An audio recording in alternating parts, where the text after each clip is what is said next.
order to start, I have 3 questions for you. And the first question is, who of you knows this feeling? Your heart starts to race, your knees are getting weak, you get this weird feeling in your stomach, your hands start to sweat. Who of you knows this? Raise your hand and say, yep, really loud. Yeah. Okay, perfect. Second question, have you ever been in a situation where you wanted to do something? I don't know, like walk up to a beautiful girl, be in a huge class, raise your hand and ask a question, contradict an authority, whatsoever. But then you got this feeling of nervous anxiety, and because of this feeling, you didn't do what you actually wanted to do. Have you experienced this? Raise your hand and say, yep, really loud. Yeah.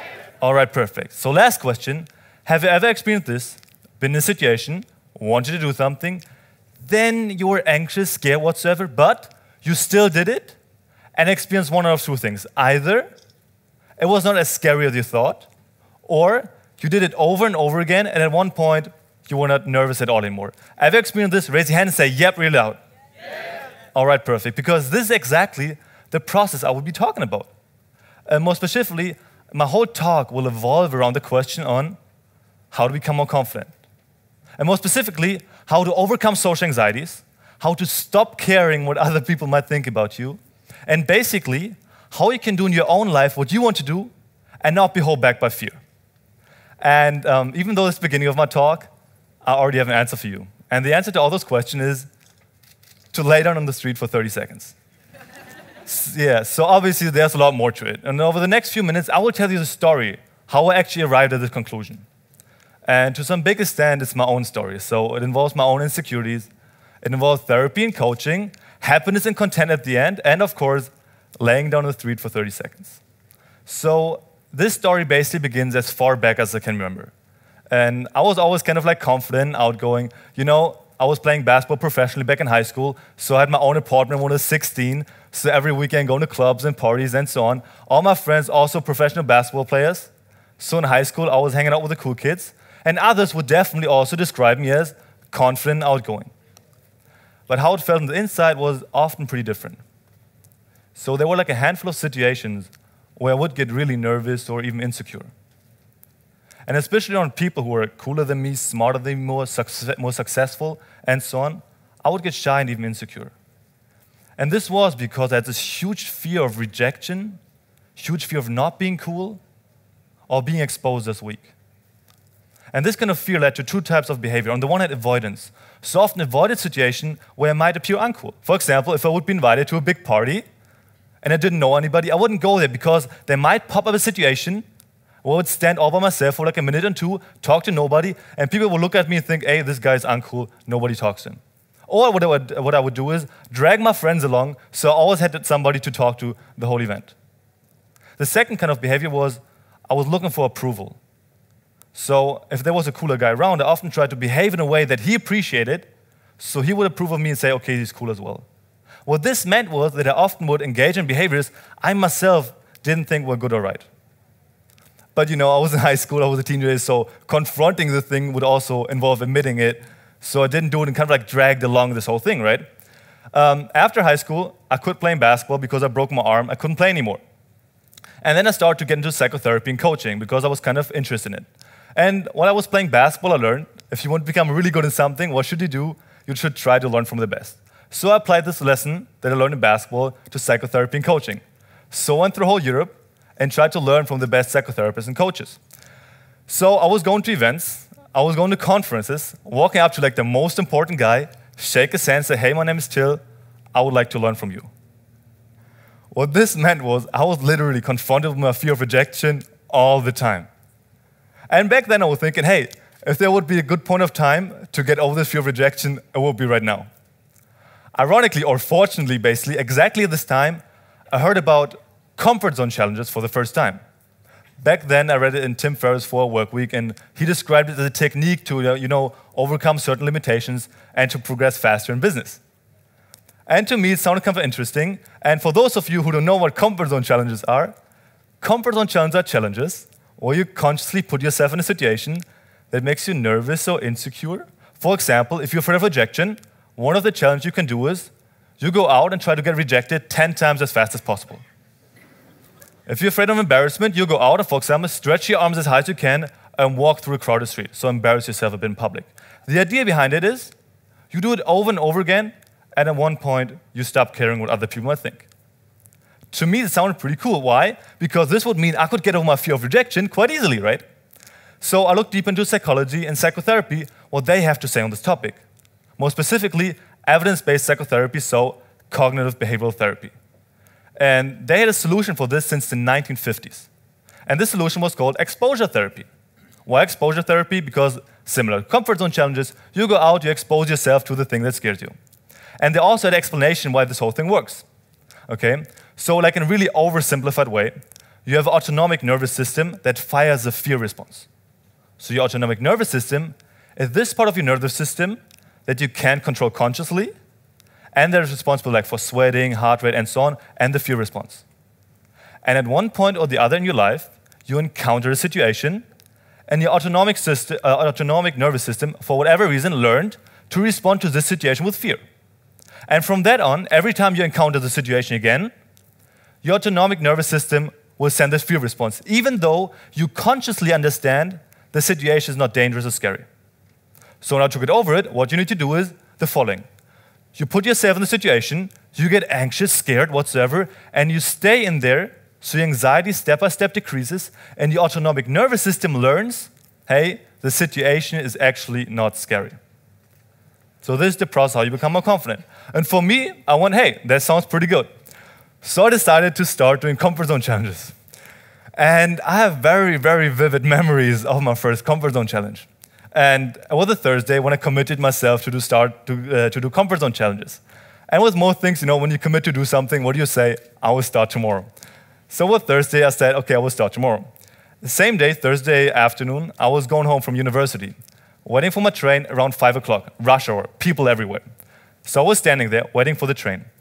And I was thinking, wow, I'm going to lay down here on the floor for 30 seconds tomorrow. That's a pretty scary thing. And when my train arrived, I was thinking, hey, why should I do today? And the moment I just started pondering with the idea, boom, two things happened. On the one hand, oof, my heart started to race, my hands were getting sweaty, it was kind of hard to swallow. This on the one hand. On the other hand, boom, boom, boom. All those really, really good excuses popped up, like your friend is waiting at home, the floor is dirty, what might the people think, and so on, and so on. So I was standing there, you know, kind of like torn in between. On the one hand, I wanted to do it. On the other hand, the excuses and the fear. So what did I say? I said, you know, my train was going to say, fuck it, I will do it tomorrow. So I walked towards the train, and then I can remember it. With the first step, I had this epiphany, this aha moment. So I understood something on like a deep level. I heard this concept before, but now I really understood it. Because this fear will always be there. And those really good excuses will always be there. So if I allow this set of rationalizations and this fear to hold me back now, I will never do it, you know? So I put down my bag, turned around, lay down. Honestly, guys, I was terrified. So I lay down, and my heart was racing. And then I noticed three things. The first thing was, of course, I got a lot of weird looks. People walking past me, giving me weird looks. There was even one mom with a kid. The kid wanted to walk to me because it was interesting. The mom pulled away. Don't go next to this strange dude. But I also noticed that all those weird looks were not as scary as I thought. The second thing that I noticed was that a lot of people were really confused because I knew what I was doing, but they didn't have a clue what I was doing there on the floor, right? And the third thing that I noticed was the majority of the people didn't even care. They didn't even look at me. They walked so close to me, they didn't even look at me. And with every second, I got more and more relaxed. And after like 1 or 2 minutes, completely relaxed, all my anxiety vanished. I got back up, got my bag. I still noticed all the people were looking at me. Got in the train, went home, looked out the window with a big smile on my face. So that was my first comfort zone challenge ever. And from that on, I made a list of all my fears and step-by-step tackled all my fears. And some went away quite fast, others took longer to overcome, and so on. Then I saw how it helped me, so I told my friends about it, so they started doing comfort zone challenge, and had all my friends from whole Europe doing comfort zone challenges, sending each other pictures and videos how we did comfort zone challenges. And then I decided, hey, it helped me, it helped my friends, let's help most people. So we created this online community, the Comfort Zone Crushers. And there we give people challenges and give them piece of advice how to step out of their comfort zone. And step by step, it grew bigger and bigger and bigger. And exactly in this month, we helped hundreds of people from more than 20 different nations to step out of their comfort zone, tackle their fear, and become more confident. And here's just some example of people from all over the world doing the laying down challenge. So this is a guy from Singapore. This is a guy from London. This is Berlin. This is Vienna. This is, I don't know, this is somewhere in Europe. This is Vienna as well. And this is also Pradesh and Vienna. So this whole thing from me, confronted with my own fears of rejection and so on, step by step grew bigger and bigger into this international movement. And from all those things, from all those helping others to crush their comfort zone and crushing my own comfort zone, I learned 3 things. And the first thing that I learned was, if you consciously do comfort zone challenges over and over again, you get in the habit of doing the uncomfortable thing. And with most things in life, it's like this. There's something you want to achieve, and between you and the thing, there's a certain discomfort. You want to have a great body, need to work out. You want to be smart, need to study. And through comfort zone challenge, doing it over again, I learned, on the one hand, to ignore the excuses, because most of the time, you have good excuses not to do the thing, right? And the second thing is, I learned to go through this discomfort. So doing comfort zone challenge kind of like bleeds into other areas. The second thing that I learned was that my relationship to fear completely changed. So a lot of people walk up to me and say, hey, Mr. Comfort Zone Crusher, so you still have fears, you still have a comfort zone? Of course. I'm a human being, of course I have fears and so on.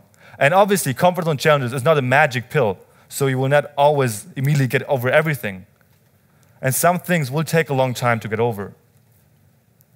But what changed was that nowadays, even if I want to do something and between me and the thing is a certain fear, I will still do it. So I'm so familiar with fear and nervousness right now, it doesn't hold me back anymore. And the third thing that I learned was comfort zone challenges gave me a lot of happiness. And you might think, why? Like stretching your arms in the air, running through like a hallway, or laying down on the floor. Why does it give you happiness? And I think for 2 reasons. On the one hand, because a lot of unhappiness comes from comparing yourself to other people. And if you start to comfort zone challenge, you stop caring what other people might think about you, and you also stop comparing yourself. And the other thing is, a lot of unhappiness comes from comparing yourself to like a perfect self, And comfort zone challenge, and also because it bleeds into other areas, you start to develop and progress on a daily basis, and step by step, get closer to the perfect version. So pretty often, at the end of the day, I can sit down on my couch, lay back, and say, hey, I'm not perfect yet, but today I made a step closer to this perfect version of myself. And this gives me kind of like happiness and fulfillment. So those are 3 things that I learned, and obviously the whole talk is a bit advocacy for going out and doing comfort zone challenges. But at the same time, there's also like a bigger vision behind it. Because what I noticed or what I've seen was that, comfort zone challenge, the term, popped up like sometime in the 21st century. Though the idea behind it is exposure therapy, it's researched since the 1950s. So basically, there's this huge knowledge of therapeutic knowledge and psychology knowledge. But most of our society doesn't have access to it either, because therapy and coaching is too expensive, or the social stigma prevents the people from actually engaging it. So, you won't go there because your friends might think you're crazy or whatever.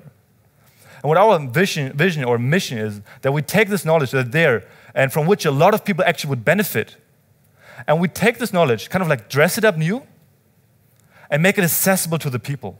And also through the internet and to spreading it widely, we can do it for really, really little money. And so we can enable a lot of people to actually engage in it and benefit from it in their own life. But this is only to give you a glimpse of the whole bigger thing behind it. And now, of course, I want to encourage you to step more often out of your comfort zone. And at the beginning of the talk, I asked, okay, who of you know this feeling, nervous anxiety? You all raised your hand, you all said, yep. So this fear and anxiety is something that connects us all and kind of makes us human. And for me, this is a very comforting thought and very comforting idea. So I want to challenge you to, at this year's event, talk to a few more people. Walk up to your favorite speaker, ask them a question. And those people at home who's watching it, close your laptop. Watch two more TED Talks and then close your laptop. Then go out and, lay down on the street, stretch your arms. Do something that's outside your day-to-day autopilot. Because comfort zone challenge not only help you to become more confident, but it also gives adventure to your life and kind of spice up your life. So now I want to finish my talk with a quote that I always try to live by. And this is a quote famously said by Eleanor Roosevelt. And she once said, do one thing every day that scares you. Thank you.